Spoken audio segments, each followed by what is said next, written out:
अध्याय 31 गुप्त कक्ष। तो हम स्टॉर्म कैन्यन जाने के बजाय यहाँ क्या कर रहे हैं? अलीशा आर्यन की ओर मुड़ी, उसकी नज़र झुलसे हुए परिदृश्य पर घूमी। जिस झुलसे हुए जंगल से वे गुजरे थे उसके विपरीत इस क्षेत्र में पेड़ नहीं थे। ये बंजर भूमि का एक उजाड़ विस्तार था जिसमें उबलते लावा के पूल बिखरे हुए दिखाई देते थे। दूर एक विशाल ज्वालामुखी पर्वत मंडरा रहा था जिसकी चोटी कभी कभी पिघले हुए लावा के फटने का उत्सर्जन करती थी जो धुंधले आसमान को एक उग्र चमक से रोशन करता था। मैंने तुम्हें पहले ही बताया था, हम बर्निंग वाइल्ड डेंगोन के गुप्त कक्ष की तलाश कर रहे हैं, आर्यन ने कहा जब वे झुलसे हुए इलाके में चल रहे थे तो चारों ओर देख रहे थे। तुम्हारी वजह से हम बॉस की लड़ाई से चूकने वाले हैं, अलीशा ने निराशा में कहा, एक धधकता हुआ तीर दागते हुए। तीर हवा में उड़ गया, एक छोटे गोले से टकरा गया जो चट्टानों और लावा से बना हुआ लग रहा था। ये पिघली हुई चट्टान और पत्थर का एक घिनौना मिश्रण था। धमाका, गोला टकराने पर फट गया जिससे चट्टानों और लावा के फटने चारों दिशाओं में उड़ गए। क्या मैंने तुम्हें मेरे साथ टैग करने के लिए कहा था? आर्यन ने उसकी ओर मुस्कुराते हुए कहा। ये तुम ही थी जिसने कहा था मुझे तुम्हारी सच्ची ताकत जानने की जरूरत है, इसलिए मैं तुम्हारे साथ रहूंगी, कुछ ऐसा ही। उसने अलीशा की आवाज़ की नकल की। मुझे जांच करनी थी, जाहिर है, अलीशा ने आर्यन की ओर देखते हुए ताना मारा। अगर मैं किसी की सिफारिश करने वाली हूं तो मुझे ये सुनिश्चित करने की आवश्यकता है कि उनकी ताकत पर्याप्त है। अन्यथा अगर तुम असफल हो जाते हो तो मैं पूरे गिल्ड का उपहास बन सकती हूं। उसने एक हारी हुई अभिव्यक्ति के साथ जोड़ा, इसके अलावा बर्निंग वाइल्ड का छिपा हुआ कक्ष अब सालों से नहीं मिला है। तुम्हें क्या लगता है कि तुम इसे ढूंढ सकते हो? आर्यन उसकी बातों पर मुस्कुराया। क्योंकि मैं जानता हूं कि मैं इसे ढूंढ सकता हूं, इसलिए मैं यहाँ हूं, उसने उसकी ओर देखते हुए जवाब दिया। ठीक है, अलीशा ने आह भरी और अपनी बाहों को पार किया। अगर बाहर निकलने का पोर्टल हमारे सामने प्रकट होता है तो मुझे चेतावनी न देने के लिए मुझे दोष मत देना। आर्यन ने उसकी ओर एक मुस्कान दी। जरूर, अलीशा ने गुस्से में अपने हाथ ऊपर उठाए, लेकिन उसने जबरदस्ती खुद को शांत किया। जो भी हो, मैं जो करने आई थी वह मैंने कर लिया, उसने खुद से बुदबुदाया। उसके पीछे अमना चल रही थी, उसके होठों पर एक नर्म मुस्कान थी क्योंकि उसने अलीशा को इतना तल्लीन देखा। यह एक दुर्लभ दृश्य था। गिल्ड में वापस अलीशा हमेशा शांत रहती थी, उसकी भावनाएं सावधानी से संरक्षित थीं। लेकिन यहाँ आर्यन से मिलने के बाद उसने खुद का एक हिस्सा फिर से खोज लिया था जिसे अमना ने सोचा था कि वह बहुत पहले ही चला गया था। अलीशा का लापरवाह संस्करण जो खुलकर हंसता था और बिना किसी झिझक के अपनी बात कहता था। कुछ और मिनट चलने के बाद वे एक थोड़े अलग लेकिन अधिक खतरनाक क्षेत्र में पहुंचे। ये यहाँ है, आर्यन ने उत्साहित होकर चारों ओर देखा। छिपा हुआ कक्ष, ये यहाँ है। अलीशा ने अपने सामने के दृश्य को देखा, उसकी अभिव्यक्ति सख्त हो गई। क्या तुम्हें यकीन है कि तुम गलत नहीं हो? उसने पूछा। आगे देखो, तुम्हें क्या दिखता है? छिपा हुआ कक्ष इस गड़बड़ी वाली जगह में कैसे हो सकता है? उनके सामने का दृश्य एक अजीब तरीके से आकर्षक था। लावा के फव्वारे समय समय पर हवा में उड़ते हुए देखे जा सकते थे उनके सामने के पूरे क्षेत्र में। वास्तव में जहां वे खड़े थे वे पहले से ही 9 लावा फव्वारे हवा में लावा शूट करते हुए देख सकते थे। पूरे क्षेत्र में और अधिक काले छेद थे जहां अधिक लावा फव्वारे अंदर उबल रहे थे। मैं जानता हूं कि यह जगह खतरनाक है, लेकिन मैं ये भी निश्चित रूप से जानता हूं कि गुप्त कक्ष इस क्षेत्र में कहीं है, आर्यन ने उनके सामने के क्षेत्र की ओर इशारा करते हुए कहा। उसने जल्दी से जोड़ा, तुम लोग यहीं रहो और मैं इस क्षेत्र की जांच करूंगा। अलीशा ने चौड़ी आंखों से आर्यन की ओर देखा। क्या तुम गंभीर हो? अगर लावा तुम पर गिरता है तो तुम मर गए, कोई वापसी नहीं है। मुझे पता है, लेकिन मुझे जाना होगा, आर्यन ने बिना किसी झिझक के कहा। क्या वह गुप्त कक्ष या जो कुछ भी तुम्हें लगता है कि वहाँ है, वास्तव में इतना महत्वपूर्ण है कि तुम इसके लिए अपनी जान जोखिम में डालने को तैयार हो? अलीशा ने आर्यन के साथ तर्क करने की कोशिश की, उसकी आवाज़ चिंता से भरी हुई थी। क्या यह इसके लायक भी है? हमें ये भी नहीं पता कि गुप्त कक्ष वास्तव में वहाँ है या नहीं। जहाँ तक हम जानते हैं तुम अपनी जान कुछ भी नहीं के लिए फेंक रहे हो। यह इसके लायक है, मेरा विश्वास करो, आर्यन ने धीरे से कहा, उसकी आवाज़ दृढ़ फिर भी शांत थी। उसे फीनिक्स ऑर्डर गिल्ड में अपनी जगह सुरक्षित करने के लिए एक आगतत्व कौशल की आवश्यकता थी। हालांकि आगतत्व क्लास होना अनिवार्य नहीं था, वह कोई मौका नहीं लेना चाहता था।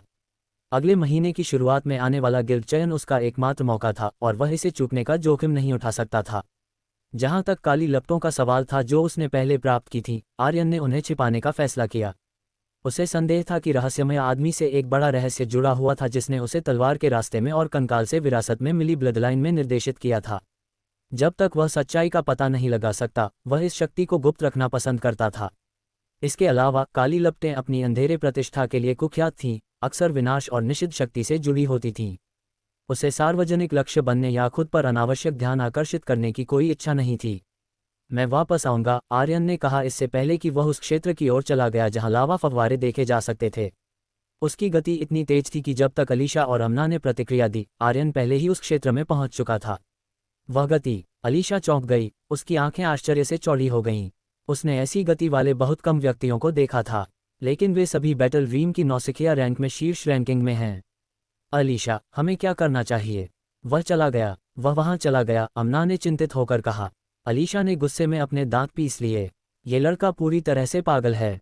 मैंने उस पर इतने सारे शब्द बर्बाद कर दिए हैं। उसने अंत में आह भरी, यह मानते हुए कि आर्यन की गति के साथ वह शायद किसी भी वास्तविक खतरे में नहीं होगा।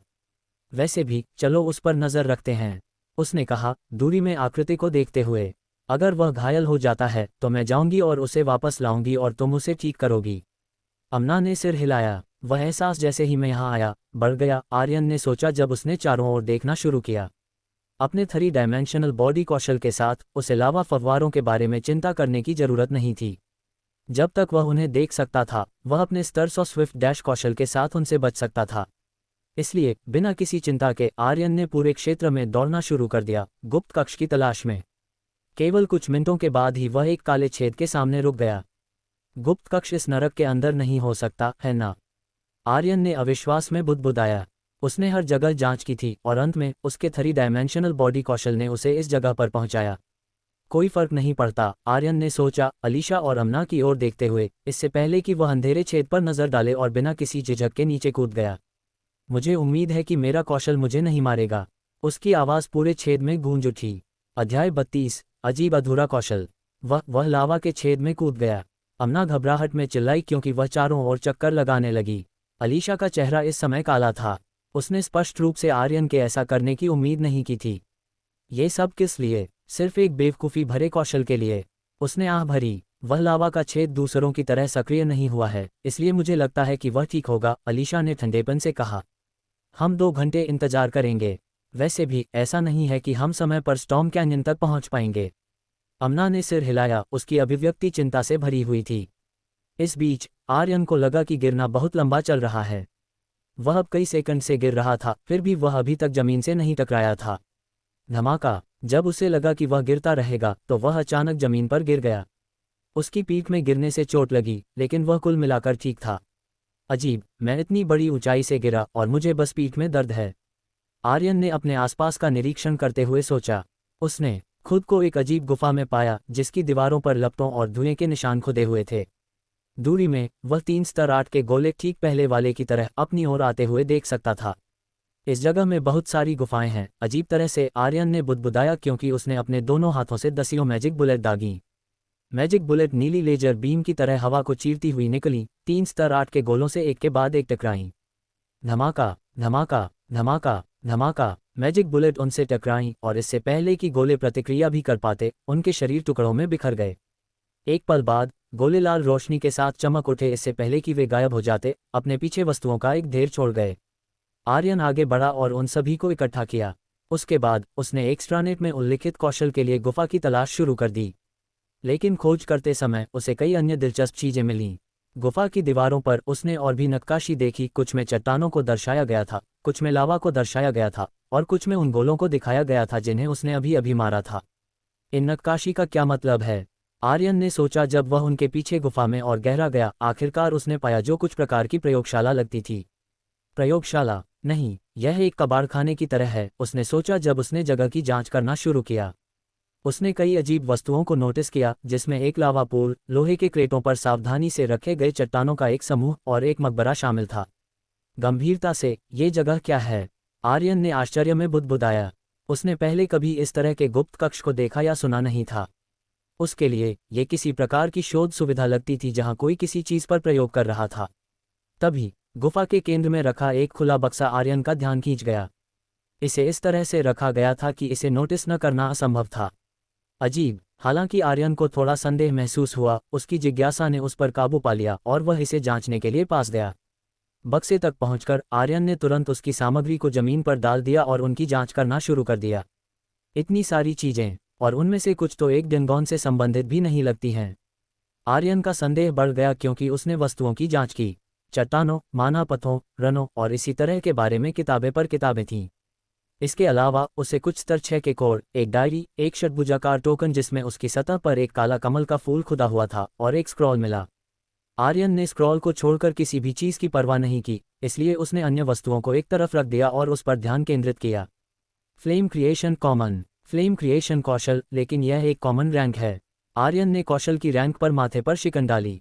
बर्निंग वाइल्ड्स एक एफ रैंक डेंगॉन था, इसलिए उसके गुप्त कक्ष में प्राप्त कौशल कम से कम अनकॉमन रैंक होना चाहिए था, लेकिन उसे जो मिला वह सिर्फ एक कॉमन रैंक का लौ तत्व कौशल था। ये गुप्त कक्ष अजीब है और मुझे यहाँ जो कौशल मिला है वह निम्न रैंक का है, उसने असंतोष में बुदबुदाया और आह भरी। मुझे लगता है इससे कोई फर्क नहीं पड़ता। अगर मैं इस कौशल को एक उच्च स्तर पर महारत हासिल करता हूँ तो वे सोचेंगे कि मेरे पास एक आग उन्मुख क्लास है, उसने सोचा। आमतौर पर कोई केवल अपनी क्लास से संबंधित कौशल का अभ्यास करेगा। यह उन्हें महारत के स्तर को बढ़ाने में मदद करता था यदि उनकी क्लास और कौशल संरेखित थे।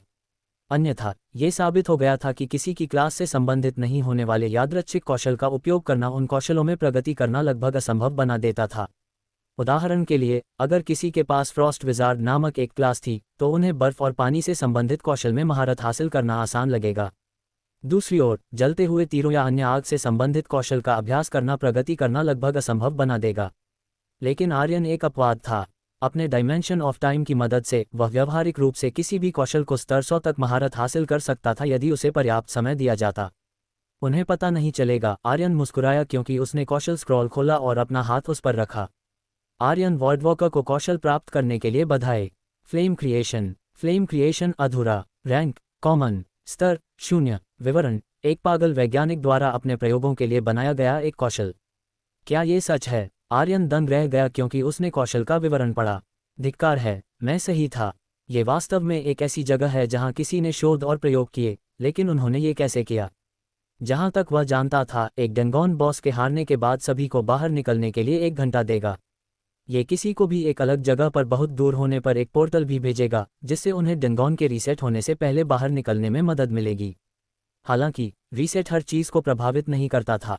उदाहरण के लिए, अगर डेंगॉन के बाहर से कोई आता और अंदर मर जाता तो उसके अवशेष कई रीसेट के बाद भी दिखाई देते। डेंगॉन के अंदर किए गए कोई भी बदलाव भी रीसेट के बाद बने रहेंगे। हालांकि एकमात्र चीज़ जो बदलेगी वह अधिक राक्षसों की उपलब्धता थी।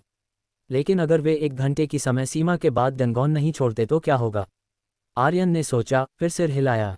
मैं बस इतना जानता हूं कि यह पागल वैज्ञानिक, जो कोई भी था, इस छिपे हुए कक्ष में सालों तक रहने में कामयाब रहा, यहाँ शोध कर रहा था और यह कौशल उसके द्वारा बनाया गया था।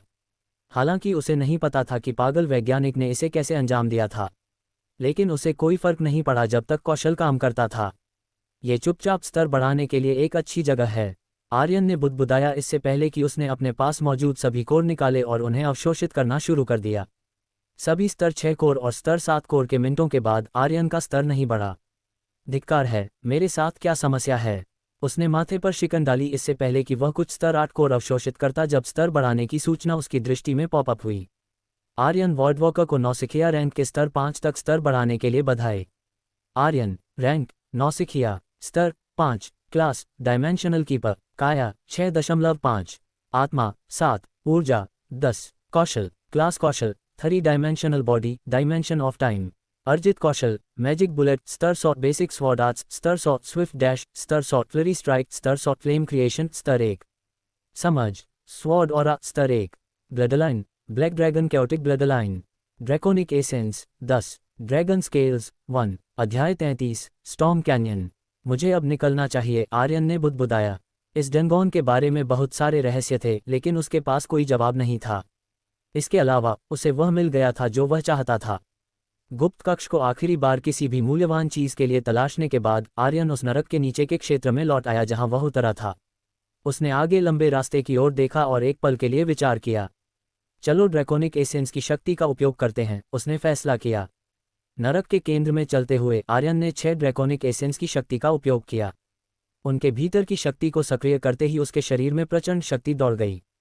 उसने सारी ऊर्जा अपने पैरों में केंद्रित की और ऊपर कूद गया। फोश! जमीन पर दरारें दिखाई दी जहां से आर्यन एक रॉकेट की तरह ऊपर उड़ा, ऊपर की ओर उड़ता हुआ। बस एक पल बाद वह लावा फव्वारे के क्षेत्र के ऊपर हवा में उड़ गया और उसी नरक के बगल में उतरा जहां से वह पहले कूदा था। देखो, वह बाहर है। अमना ने आर्यन को नरक से बाहर निकलते देख खुशी में चिल्लाया। और वह भी ठीक लगता है, अलीशा ने आश्चर्य में आर्यन की आकृति को देखते हुए कहा। लगता है कि उसे नीचे गुप्त कक्ष मिल गया, उसने विचार में बुदबुदाया। ठीक उसी क्षण आर्यन एक मुस्कान के साथ उनके सामने प्रकट हुआ। कहा था, गुप्त कक्ष यही है, उसने अपनी आवाज़ में थोड़ा आत्मसंतुष्टि के साथ कहा। तुम्हारे लिए अच्छा है और लगता है कि तुमने अंदर भी स्तर बढ़ाया है, अलीशा ने एक नाक से मारते हुए कहा, अपनी बाहों को मोड़कर और प्रभावित न होने का नाटक करते हुए, इससे पहले कि वह विषय बदलती। और मुझे आश्चर्य है कि अन्य लोग गंगौन में क्या कर रहे हैं। उन्होंने अभी तक बॉस को क्यों नहीं मारा है। मुझे भी आश्चर्य है, आर्यन ने कहा सोचते हुए। शायद उन्हें कोई समस्या हुई है या कुछ। उसने कंधे उचकाए। तो चलो स्टॉर्म कैन्यन चलते हैं, अलीशा ने आगे बढ़ते हुए कहा। अमना उसके ठीक पीछे चली गई। आर्यन पीछे चला गया। वैसे मैंने सोचा था कि वह ज्वालामुखी बॉस का ठिकाना होगा। उसने दूरी में ज्वालामुखी की ओर इशारा किया जो लावा से उबल रहा था। नहीं, यह इस क्षेत्र के किनारे पर है, अलीशा ने पीछे देखे बिना कहा। आर्यन ने हल्के से सिर हिलाया। मुझे उम्मीद है कि हमारे स्टॉर्म कैन्यन पहुंचने से पहले बॉस मारा नहीं जाएगा, उसने अलीशा और अमना का चुपचाप अनुसरण करते हुए बुदबुदाया। कठिन अक्षम्य इलाके में 1 और घंटे तक चलने के बाद वे आखिरकार एक सूखे लावा नदी के तल पर पहुंचे। एक बार पिघला हुआ प्रवाह लंबे समय से ठंडा और जम गया था, जिससे एक दांतेदार फटा हुआ सतह पीछे रह गई थी जो उनके सामने एक प्राकृतिक रास्ते की तरह फैली हुई थी जो सीधे आगे के घाटी में ले जा रही थी। यह एक बड़ी घाटी है, आर्यन ने थोड़ा आश्चर्य में बुदबुदाया। घाटी उनके सामने अंतहीन रूप से फैली हुई थी, इसका विशाल विस्तार बाएं और दाएं दोनों क्षितिजों में गायब हो रहा था। आर्यन ने आंखें सिकुड़ीं, लेकिन उसने कितनी भी कोशिश की, वह ये नहीं बता सका कि यह कहाँ से शुरू होती है या समाप्त होती है। दोनों तरफ के दांतेदार चट्टानें प्रभावशाली रूप से ऊंची थीं, और घाटी की सरासर गहराई ने इसे ऐसा बना दिया जैसे कि पृथ्वी खुद ही फट गई हो, जिससे जमीन में एक गहरी संकरी घाटी बन गई हो। ठीक उसी क्षण लपटों में डूबी हुई 7 चमगादड़ जैसी आकृतियां उनकी ओर उड़ीं। वे मोल्टन बैट्स हैं। अगर तुम अपने शरीर में एक छेद नहीं चाहते हो तो उनके थूक को तुम पर लगने मत देना, अलीशा ने आर्यन और अमना को चेतावनी दी क्योंकि उसके हाथ भी लपटों में जल उठे। आर्यन ने सिर हिलाया क्योंकि उसने 3 डायमेंशनल बॉडी कौशल को सक्रिय किया। चलो नए कौशल का प्रयास करते हैं, उसने बुदबुदाया, फ्लेम्स क्रिएशन कौशल को सक्रिय करते हुए। तुरंत उसके दोनों हाथों में लपटें भर गईं, लेकिन बस इतना ही था। वह न तो लपटों को नियंत्रित कर सकता था और न ही कोई और पैदा कर सकता था। यह ऐसा है जैसे मैंने लपटों से बना एक दस्ताना पहना हो, उसने सोचा, कौशल से बहुत निराश होकर। फिर भी उसने इसके बारे में चिंता नहीं की। उसका मानना था कि अगर उसने कौशल को स्तर 100 तक महारत हासिल कर लिया तो वह इसके साथ बहुत कुछ कर पाएगा।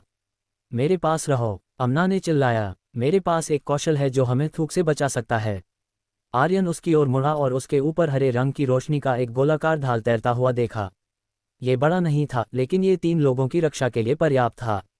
कोई जरूरत नहीं है, आर्यन ने जवाब दिया क्योंकि उसने लपटों को हटा दिया और अपनी तलवार निकाली। फिर वह अलीशा की ओर मुड़ा और देखा कि 7 जलते हुए तीर उसके हाथों के ऊपर मंडरा रहे थे, लॉन्च करने के लिए तैयार थे। रुको, आर्यन ने उसे बुलाया। तुम मेरी ताकत देखना चाहती थी, है ना? उसने मुस्कुराते हुए पूछा। अलीशा ने एक पल के लिए आर्यन को घूर कर देखा, फिर रुचि में मुस्कुराई। ठीक है, मुझे दिखाओ। उनकी छोटी सी शर्त के अलावा, जहां आर्यन ने केवल उसके हमलों को रोकने पर ध्यान केंद्रित किया था, उसने वास्तव में उसे कार्रवाई में नहीं देखा था। द्वंद्व एक वास्तविक लड़ाई की तुलना में कौशल का अधिक परीक्षण था, जिससे वह उत्सुक और असंतुष्ट हो गई थी। वह उसकी क्षमताओं की पूरी सीमा देखना चाहती थी, ये देखने के लिए कि उसकी सच्ची ताकत कितनी दूर तक जा सकती है। ध्यान से देखो, शायद तुम 1 या 2 चीजें सीख सकती हो, आर्यन ने उसकी ओर मुस्कुराया क्योंकि उसने अपनी तलवार को कसकर पकड़ा, जो हल्के से कांपने लगी। लगभग तुरंत अमना और अलीशा दोनों ने उन पर थोड़ा दबाव महसूस किया। यह ऐसा था जैसे कुछ भारी उन पर वजन कर रहा था, जिससे सांस लेना मुश्किल हो रहा था, लेकिन वे बता सकती थीं कि यह सिर्फ एक हल्की सनसनी थी, जैसे कि वे दबाव का लक्ष्य नहीं थे। वूश, उनका ध्यान आर्यन पर चला गया क्योंकि उसकी तलवार एक बेहोश हल्के नीले रंग की चमक उत्सर्जित करने लगी। प्रत्येक गुजरते सेकंड के साथ चमक ब्राइटर हो गई जब तक कि पूरा ब्लेड एक अलौकिक झिलमिलाती नीली रंगत में नहा नहीं गया। चमक लयबद्ध रूप से स्पंदित होती थी, शक्ति की एक आभा का उत्सर्जन करती थी जो उनके द्वारा महसूस किए गए दबाव के साथ प्रतिध्वनित होती थी। आर्यन ने तब अपनी तलवार को ऊंचा उठाया, चमकदार नीली चमक तेज हो गई जब तक कि उसने आसपास के क्षेत्र को एक बीकन की तरह रोशन नहीं कर दिया। ये समय है। एक तेज, जानबूझकर की गई गति के साथ उसने तलवार को एक शक्तिशाली स्विंग में नीचे लाया। डाइवर्जेंट स्लैश, स्वाइश, ब्लेड से प्रकाश का एक चमकदार चाप फूट पड़ा, एक चटपटाते हुए गुनगुनाहट के साथ हवा को काटते हुए। ये गति के साथ साथ मोल्टन बैट्स की ओर बढ़ा, जिससे उन्हें बचने का कोई समय नहीं मिला। धमाका, धमाका, धमाका, एक के बाद एक चाप अपने लक्ष्यों से टकराया, चमगादड़ों को बीच हवा में काटते हुए उन्हें आधा काट दिया। उनके पिघले हुए अवशेष हवा में बिखर गए इससे पहले कि वे बिना किसी समारोह के जमीन पर गिर गए, सुलगते हुए ढेर में। वह स्वॉर्ड ऑरा है, अलीशा ने जोर से चिल्लाया, उसकी आवाज़ सदमे के साथ टूट रही थी। अब उसने आर्यन की ताकत के पीछे का कारण महसूस किया क्योंकि उसे याद आया कि कैसे उसने पहले उसके सभी हमलों को आसानी से अवरुद्ध कर दिया था जैसे कि यह कुछ भी नहीं था। लेकिन तुमने स्वॉर्ड ऑरा को कैसे समझा? उसने शांत होने के बाद पूछा। जहां तक अलीशा जानती थी, केवल सबसे विलक्षण प्रतिभाशाली लोगों ने ही कोर रीजन में एडिप्ट रैंक पर मायावी स्वॉर्ड ऑरा को छूने में कामयाबी हासिल की थी। ऐसे व्यक्तियों को 10,000 साल में एक बार के प्रतिभाशाली लोगों के रूप में मनाया जाता था, उनके नाम इतिहास के इतिहास में खुदे हुए थे। लेकिन आर्यन का क्या? उसने नौसिखिया रैंक पर रहते हुए स्वॉर्ड ऑरा को समझा था, एक ऐसा कारनामा जो इतना अभूतपूर्व था कि वह ये भी नहीं समझ सकती थी कि किस तरह का प्रतिभाशाली व्यक्ति कुछ ऐसा असाधारण हासिल कर सकता था। विचार ने उसकी रीढ़ में सिहरन भेज दी। उसके भीतर किस तरह की राक्षसी क्षमता सुप्त थी।